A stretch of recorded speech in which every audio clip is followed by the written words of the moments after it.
రేవంత్ రెడ్డికి హెచ్చరించేది ఒకటే, మా గోసలు నిరుద్యోగుల గోసలు నీకు కనిపిస్తలేవా?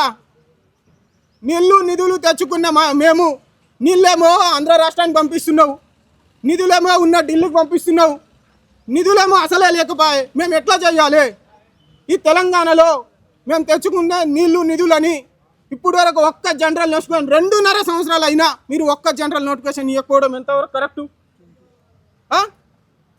జూన్ 2 లోపు మీరు ఉద్యోగాలు ఇవ్వకపోతే చాలా తీవ్రంగా ఉంటుంది. ఇప్పుడు ఉద్యమాలు ఇప్పుడు అయితే ప్రతి ఒక్కడు పొట్ట ఖాళీగా కూర్చున్నామన్న ప్రతి ఒక్క నిరుద్యోగి ఎన్ని రోజులు కూర్చోవాలని అంటా ఉన్నారు. ఇప్పుడైనా నిరుద్యోగులకు కూడా ఒకటి హెచ్చరిస్తూ ఉన్నా, సీఎం రేవంత్ రెడ్డికి సోయి లేకుండా వ్యవహరిస్తూ ఉన్నారు. మీరైనా ఇప్పుడు అందరు బయటికి రావాలి. 30 లక్షల నిరుద్యోగులు తెలంగాణలో ఉన్న 30 లక్షల నిరుద్యోగులు అందరు బయటికి రావాలి. బయటకు వచ్చి ఒక్క మంత్రిని బయటకు పంపద్దు, అన్ని ఇంటిని ముట్టడించండి. ప్రతి ఒక్క నిరుద్యోగి 30 లక్షలు అంటే ఉన్న 117 ఎమ్మెల్యేలో 65 ఎమ్మెల్యేలు ఉంటే మనం వాళ్ళ ఇంటిని ముట్టడిస్తే వాళ్ళు ఎటు పోరు.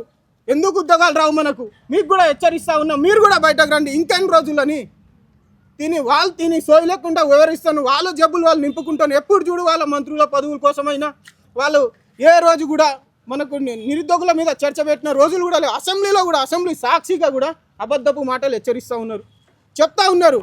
ఇటు నుంచి కేటీఆర్ కానీ హరీష్ రావు కానీ ఆన్సర్ చెప్తే, క్వశ్చన్లు అడిగితే ఆన్సర్ కూడా చెప్పలేరు. దద్దమ్మలు కాంగ్రెస్ ఎమ్మెల్యేలు కానీ మంత్రులు కానీ ఒక్క ఎమ్మెల్యే అయినా కరెక్ట్గా సమాధానం చెప్పిండా? వాళ్ళకు చదువుకున్న ఎమ్మెల్యేలు ఉంటే మా బాధలు తెలుస్తాయి. 5 రూపీస్ ఫుడ్ తిని మేము కష్టపడి మేము చదువుకుంటే మాకు 36-46 ఏజ్ అవుతా ఉంది. ఇప్పుడు కూడా అంటా ఉన్నాం, మాకు తొందరగా జూన్ 2 లోపు మాకు ఉద్యోగాలు ఇవ్వకపోతే మీ ఇంటిని ముట్టడిస్తామని హెచ్చరిస్తున్నామన్నా.